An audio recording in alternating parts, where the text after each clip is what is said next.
Fidèles internautes, bonjour et bienvenue à ces nouveaux numéros de votre magazine Actu Business. Ces magazines, comme vous le savez bien, qui est axé sur l'entrepreneuriat, le management, en bref, le business dans sa globalité. Et pour ces nouveaux numéros, nous allons évoquer la question de l'art. Avec cette pratique des make-up qui est en vogue depuis un moment, je reçois pour vous aujourd'hui une esthéticienne à la personne de Merveille Sindani avec qui nous allons échanger. Merveille, bonjour. Bonjour, Jemima. Comment allez-vous? Ça va? Ça va. D'accord. C'est une première pour vous de passer en revue sur les antennes de Congo Buzz Télévision. Quelles sont vos impressions par rapport à cette émission?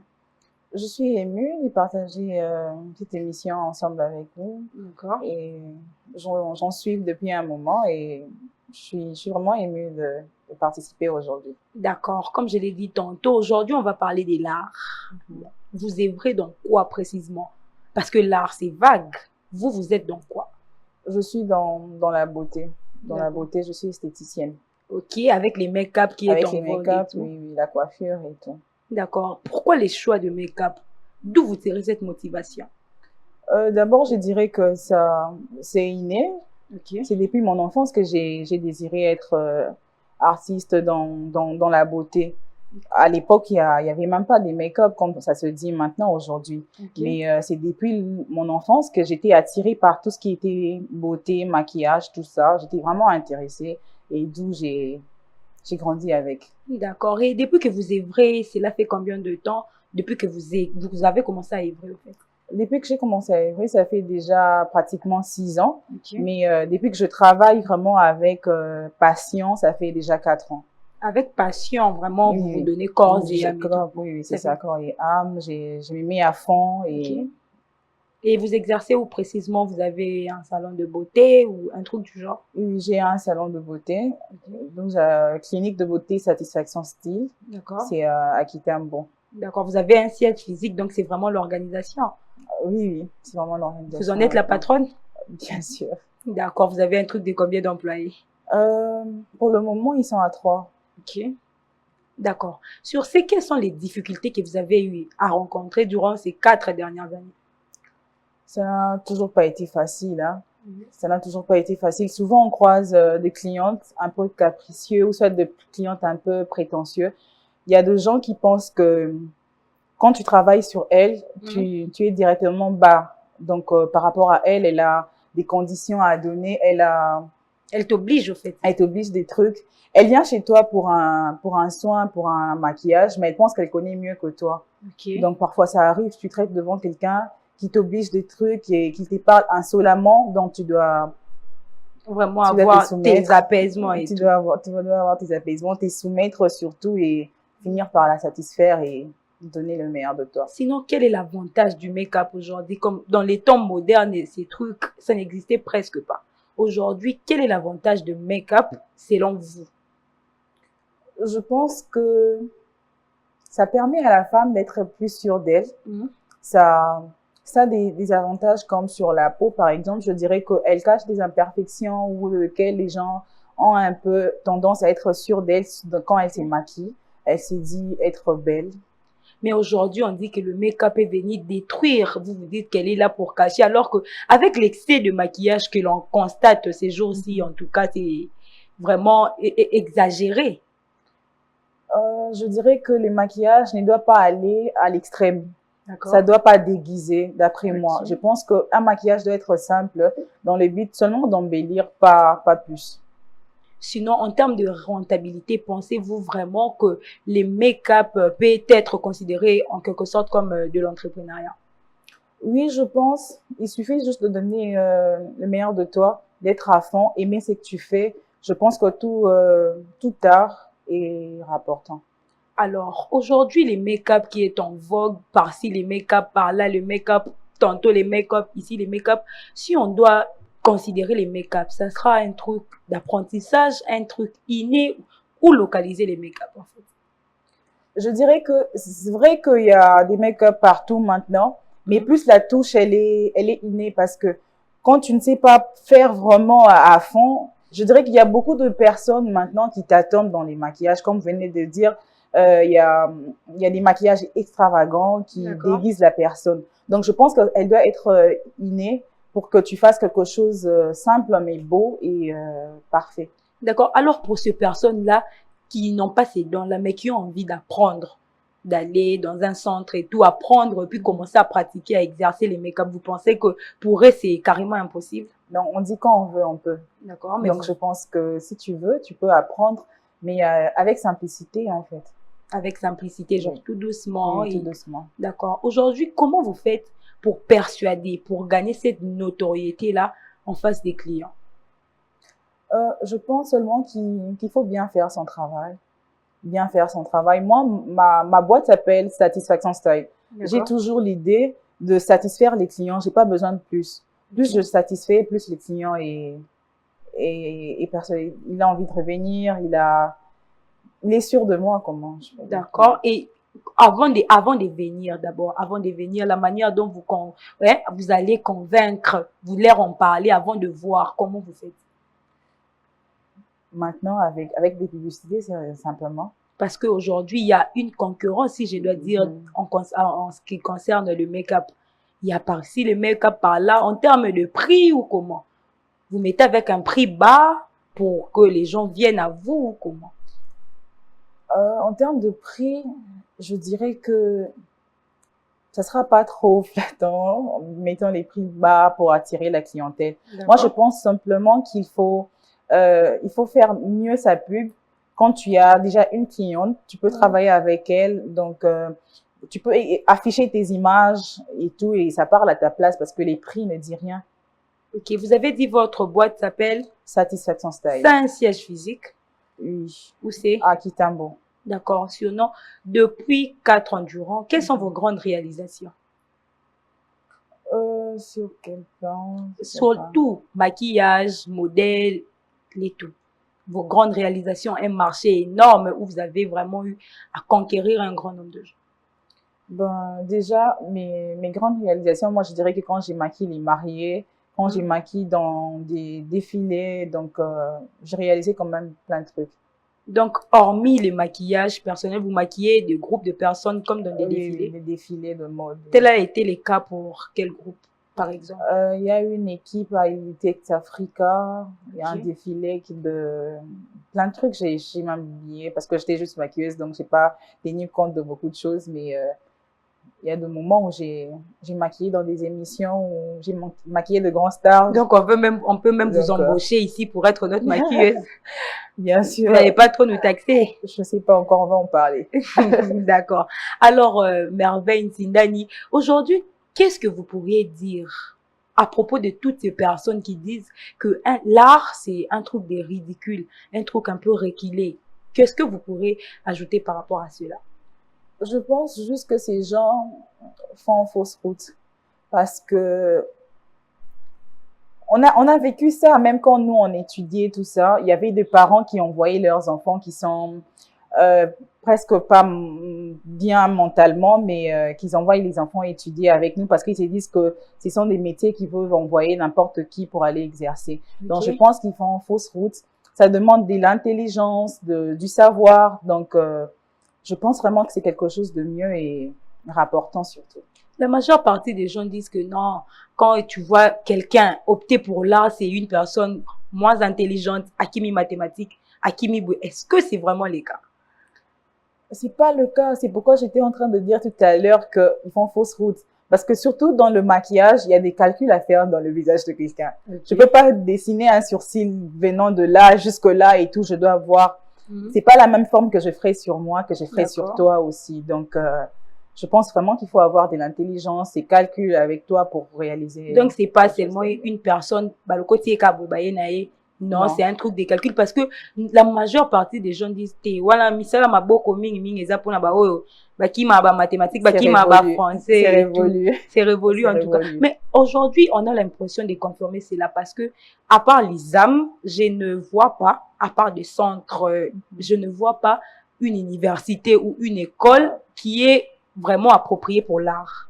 Est-ce que cela ne serait pas une manière de confirmer cela?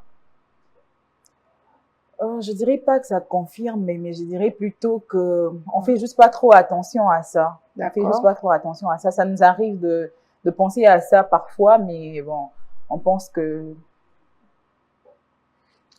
il y a certaines personnes qui disent qu'en termes de rentabilité, il faut arrêter. Qu'est-ce que vous pouvez dire de cela? Je dis que c'est faux. Comment? Parce que on dirait plutôt, ça dépend de la clientèle. Tout D'accord. à l'heure, vous venez de me parler de prix. Quand tu donnes déjà un prix bas pour gagner de la clientèle, tu attires, excuse-moi, de la bassesse parce que tu diminues ton boulot. En sachant ce que tu es prête à réaliser, tu ne peux pas travailler au bas. Tu dois appeler l'excellence. Surtout que dans notre pays, les gens aiment la quantité par rapport à la qualité. Oui, mais il y a toujours l'exception. Il y a toujours des gens qui aiment aussi la qualité. Donc, tu peux travailler avec des gens qui veulent se faire belle à bon prix. Elle n'a pas besoin d'être là, peut-être venir trouver de nombreuses personnes et attendre faire la queue et tout. Donc, quand tu travailles bien, tu as de la clientèle élevée et tu... Est-ce qu'aujourd'hui, en termes de rentabilité, quand on voit make-up, une personne peut s'occuper, exemple, de ses charges de la maison, payer les loyers, scolariser ses enfants, avec la rentabilité que nous offre le make-up? Oui, oui, je pense que c'est possible. Je connais des personnes dont je tue le nom, mais je pense que c'est possible. D'accord. Alors, en parlant des make-up, est-ce que pour réaliser ou pour faire le make-up, il faut d'abord être connu, avoir une majeure partie des gens qui sont là derrière toi ou grâce à ta touche seulement, tu peux faire quelque chose de grandiose? Moi, maintenant, je pense qu'il faut être connu parce qu'il y a des gens qui sont connus. D'où je regarde leur réalisation, je me dis, il y a des gens mieux qu'eux. Mais il suffit d'être connu et tu travailles, tu es à la page, quoi. Mais il y a des gens qui ne sont pas connus, qui travaillent mieux, mais qui n'exercent pas trop. Donc aujourd'hui, les talents reculent et c'est juste être connu qui est maintenant à la base du make-up. Exactement, je pense. Donc vous partagez cet avis-là? Je partage parce que on a eu à parler avec d'autres collègues et j'ai réalisé que c'est vrai. Parce que plus les gens sont connus, plus ils ont de la clientèle. Et quand tu n'es pas connu, il y a personne qui vient vers toi pour chercher, tiens, comment on va merveille parce qu'on te connaît pas. D'accord. Et comment ces petites personnes, si on doit dire, qui sont au bas de l'échelle, comment faire pour remonter la paille? Je pense que il veut peut-être mettre aussi de l'orgueil de côté, travailler avec ceux qui se connaissent, donc ceux qui ont de connaissances et tout. Parce que je n'ai pas commencé non plus seule comme ça, merveille, Sindane directement. J'ai travaillé avec des gens. Okay. Donc, je pense qu'il faut mettre de l'orgueil de côté, travailler avec des gens, c'est faire de connaissances et puis tu pourras sortir calmement. Mais en parlant des connaissances, la majeure partie des gens, comme vous êtes connu avec votre truc, vous avez dit c'est satisfaction. Satisfaction. Et quand il y a une personne minime qui vient vers vous, déjà que vous avez fait un an, vous êtes là en train de leur minimiser. Est-ce que c'est le cas? Non, non, ça m'arrive pas. Vous personnellement, mais généralement c'est le cas. Ça dépend plutôt, comme je viens de dire, quand on te connaît pas, on minimise ta touche. Mais ça dépend de quand tu approches quelqu'un qui est connu, tu montres ta touche, on peut voir l'excellence en toi et bien te traiter et travailler ensemble. Mais sinon, comment expliquer la réaction de toutes ces personnes connues en matière de make-up comme vous et qui négligent ces petites personnes qui ont peut-être besoin de l'aide pour également remonter la paille comme vous? Comment expliquer ça? C'est seulement de l'orgueil ou comment? De la méchanceté, de la jalousie, vous avoir peur qu'on puisse vous atteindre ou comment? Je pense que c'est la peur de vouloir faire arriver la personne à ton niveau, en fait. Parce qu'en sachant déjà toi-même que tu n'es pas à la hauteur de la personne, ce sont tes connaissances qui parlent à ta place. Donc, une fois que la touche de la personne est connue, je pense que d'avoir une rivalité forte. Alors aujourd'hui, Merveille, par rapport à l'art, quelle est votre perception compte tenu de l'art? Moi, tout d'abord, je pense que l'art, c'est pas parce que je suis dans l'art, mais je pense que c'est les meilleurs de métiers qui existent. Ah bon? Plus que les journalistes? Je pense pas. En tout cas, je pense que c'est les meilleurs. Parce que l'art, quand tu es dans l'art, on retrouve l'art partout, en fait. Même dans le journalisme, tu as une certaine façon de parler pour, quand tu exerces de l'art directement. Je pense que l'art est partout et c'est les meilleurs de métiers. Est-ce que ici, en République démocratique du Congo, vous pensez vraiment que les Kinois s'adaptent à la perception de l'art? Parce que nombreuses personnes pensent que c'est un truc minime. Ah, l'art, vraiment, c'est ridicule. L'art, en tout cas, d'autres même les rembassent à des trucs traditionnels. Est-ce que vous pensez que les Kinois, par rapport à l'art, ils s'adaptent, ils essayent de s'accommoder? Je pense que peu à peu, peu à peu, mais on y arrive.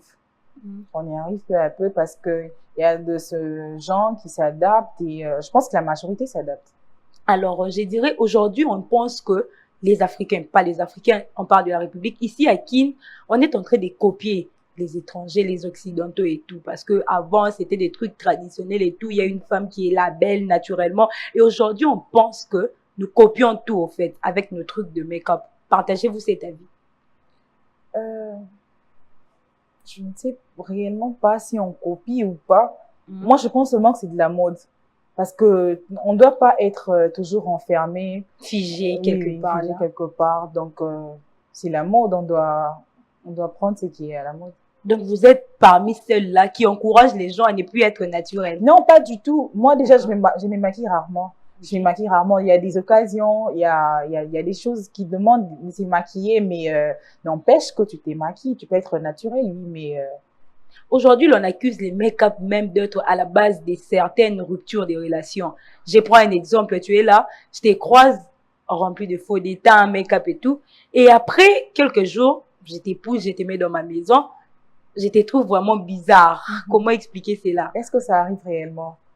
Il y a certaines personnes, oui, genre, comment je peux dire, alignées, hein, na make-up et tout, et le Instagram et tout, et maintenant là, que tu es une vie réelle, c'est plus le cas. Oh, déjà, je dirais que les maquillages ne doivent seulement pas être extravagants, je l'ai dit au début. Okay. Je pense que ça doit être simple, mais quand ça va déjà au-delà, je pense que... Donc, alors, cette manière-là de faire, vous pensez que ce sont les personnes qui apprennent ou vous, les personnes qui maquillent, donc vous poussez à l'extrême de ces niveaux-là? Il y a des gens qui ne le savent pas, comme j'ai dit, qui est en train d'apprendre et qui pensent qu'en exagérant, il attire la beauté et tout. Okay. Et il y a aussi des clients qui sont exigeantes. Rajoute-moi ça, mets-moi ça et tout. Et elle aime, il faut la satisfaire pour faire ce qu'elle veut. Et du coup, Donc, en voulant satisfaire la cliente, vous déformez même l'art? Non, c'est toujours l'art. J'approfondis l'art. En exagération. En exagération. Parce qu'à un moment donné, on voit vraiment que ça devient extravagant. Tu es là, la journée, avec des fards à paupières. Ça devient un moment exagérant. Ça dépend des cérémonies aussi, parce que les fards à paupières, c'est pas seulement pour le soir. Je peux aller à une fête la journée, je dois me maquiller parce que les maquillages ont des facettes. Donc, je dois faire un maquillage pour une fête. Peu importe qu'on soit en jour, mais je dois faire un maquillage de fête. D'accord. Alors, aujourd'hui, pensez-vous que la jeune fille congolaise s'adapte à cette perception de make-up qui fait rage depuis un moment? Oui, beaucoup plus. La jeune fille congolaise s'adapte vraiment et se met dans ces bains-là. Vous pensez juste parce que vous êtes maquilleuse ou vous partagez vraiment cette opinion? Est-ce que vous avez eu à faire les sondages, voir si la majeure partie des gens sont vraiment submergés dans les make-up? Oui, je pense que la majeure partie, oui. Il y a toujours des gens qui veulent rester naturels, oui, mais pas assez. Ok. Pas assez. D'accord. Aujourd'hui, Merveille Singani, si vous devrez dire un mot à toutes ces filles qui voudront faire un pas, pas seulement ces filles, ces jeunes, parce qu'aujourd'hui, il y a même de jeunes garçons qui maquillent les gens. Okay. Si vous devrez dire un mot à toutes ces personnes qui hésitent de faire un pas dans le monde de make-up, qu'allez-vous dire? Moi, je veux demander beaucoup de courage et beaucoup d'envie surtout, parce qu'on dit quand on veut, on peut. Donc, je pense qu'il faut continuer à le vouloir et se lancer, surtout ne pas hésiter. D'accord. Merci Merveille Singani d'avoir répondu présent à notre invitation. Merci, Général.